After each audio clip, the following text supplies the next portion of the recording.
حزب الهداية نصر وضيحا عزيزا ولاية بيدك الانتصار والعناية أهلا بكم حزب الهدى مرحبا.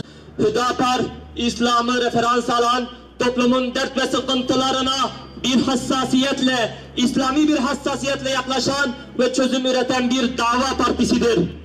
Bizler çıktığımız bu yolda halkımızın insani ve İslami değerlerine sahip çıkacağız. Rüşvetsiz, yalansız, tarafsız, adil, dürüst belediyecilik ve gerçek hizmet anlayışıyla hareket edeceğiz.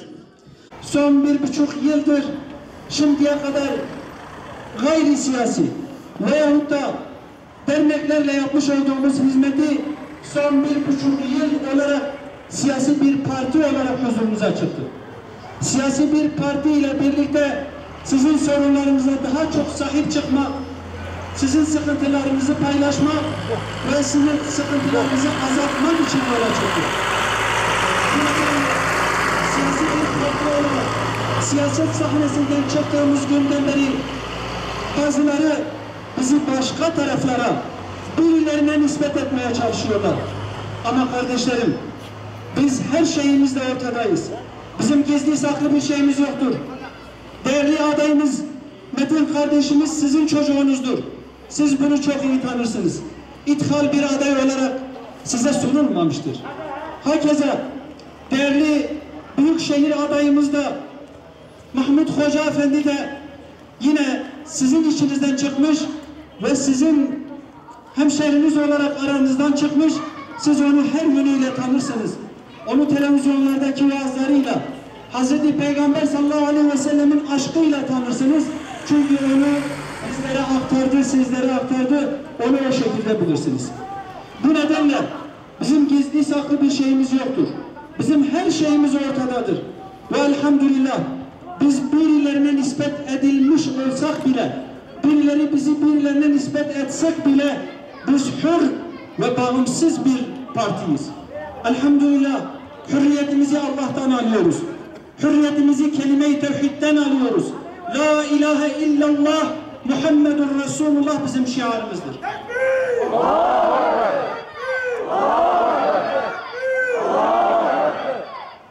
Biz Allah'tan başka hiçbir ilaha, hiçbir güce, hiçbir kuvvete inanmıyoruz.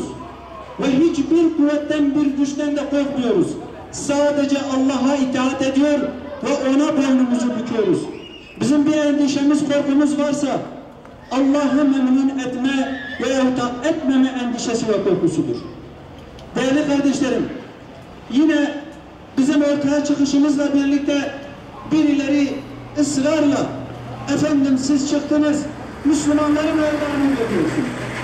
Başka birileri vay efendim siz çıktınız Kürtlerin oylarını bölüyorsunuz. Yok kardeşim, biz kimsenin oylarını bölmüyoruz. Biz kimseyle beraber değildik ki ya onların ya bunların oylarını bölelim. Biz hiçbir partiyle, hepiniz bizi çok iyi tanıyorsunuz. Bizim ilk günden beri şiarımız şuydu. Biz diyorduk kontrol edemediğimiz, onu hak yola tevdi edemediğimiz hiçbir adaya reyimizi vermeyiz. Bugüne kadar eğer bize aday olarak seçilen adaylar başımıza sunulmuşsa, bazı partiler tarafından bize takdim edilmişse biz onlara bakardık. Profillerini incelerdik. Eğer bu insanlar ilk başta Allah'la dost ise, İslami hududu muhafaza ediyor ise ve onun hırsızlığı geçmişte dalaveresi yoksa biz mutlaka onu tercih etmişiz. Geçmişimizde de bu vardı. Elhamdülillah.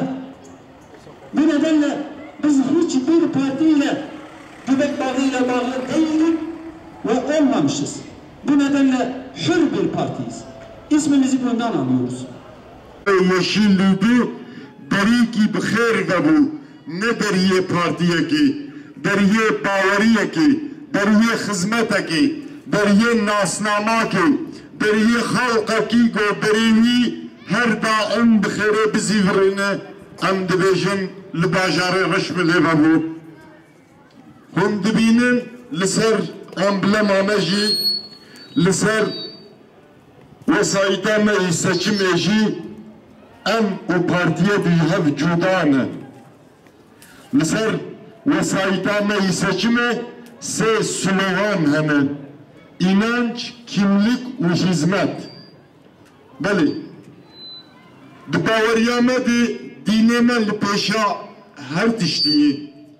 Got dîn tu nebê emniyeta ser rûyê erdê ji binî dinamîne. Ji ber vê yekê roja got avabû ev partî bi slogana referansa me İslamê hat avakirin. Çünkü Üstad-ı Bediüzzaman dibêjî Seyda-i Mele Said Nursi dibêjî eğer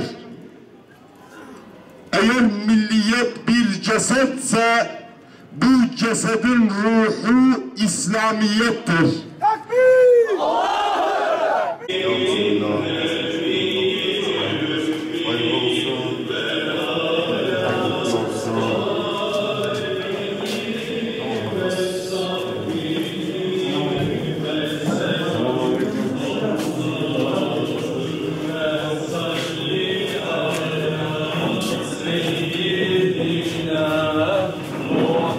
محمد